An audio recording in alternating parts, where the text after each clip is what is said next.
మహాలయ పక్షం ప్రాశస్త్యంపై మహాభారతంలో ఒక కథ ఉంది. దాని గురించి ఇప్పుడు మనం తెలుసుకుందాం.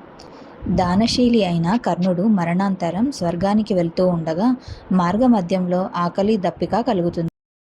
అక్కడ కనిపించిన ఒక పండ్ల చెట్టు వద్దకు వెళ్ళి ఫలం కోసుకొని తినాలనుకుంటాడు.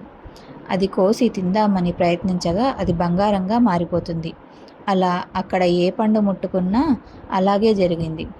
కనీసం దాహమైనా తీర్చుకుందామని ఓ సెలయేరు వద్దకు వెళ్ళి నీటిని దోసిళ్లలోకి తీసుకోగా అది బంగారం రంగులోకి మారిపోతుంది. స్వర్గానికి వెళ్ళిన అదే పరిస్థితి. దీంతో ఆశ్చర్యానికి గురైన కర్ణుడు బాధతో తన తండ్రి సూర్యభగవానుడిని ప్రార్థించాడు. కర్ణ, నీ జీవితమంతా బంగారాన్ని దానం చేశావే తప్ప ఎప్పుడూ పితృతర్పణాలు, అన్నదానం వంటివి చేయలేదు. అందుకే ఈరోజు నీకు ఆకలి, దాహం తీర్చుకునేందుకు ఆహారం, నీరు దొరకడం లేదు అని సూర్యభగవానుడు అసలు కారణం చెప్పాడు. ఆ కారణం విన్న కర్ణుడు సూర్యుడిని ప్రార్థించగా ఇంద్రుడి ద్వారా సూర్యభగవానుడు ఒక వరాన్ని ప్రసాదించాడు.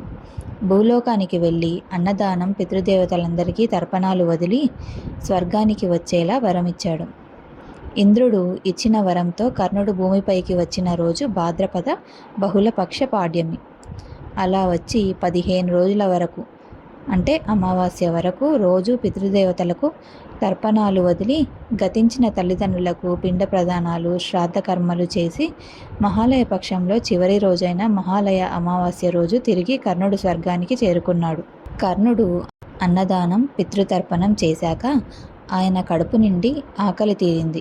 కర్ణుడు భూలోకంలో గడిపి తిరిగి స్వర్గానికి వెళ్ళిన ఈ కాలమే మహాలయ పక్షం అంటారు. కథ కనుక మీకు నచ్చినట్టయితే లైక్ చేయండి, షేర్ చేయండి, కమెంట్ చేయండి. మరిన్ని మంచి మంచి కథల కోసం నా ఛానల్ సబ్స్క్రైబ్ చేసి నన్ను ఎంకరేజ్ చేయండి.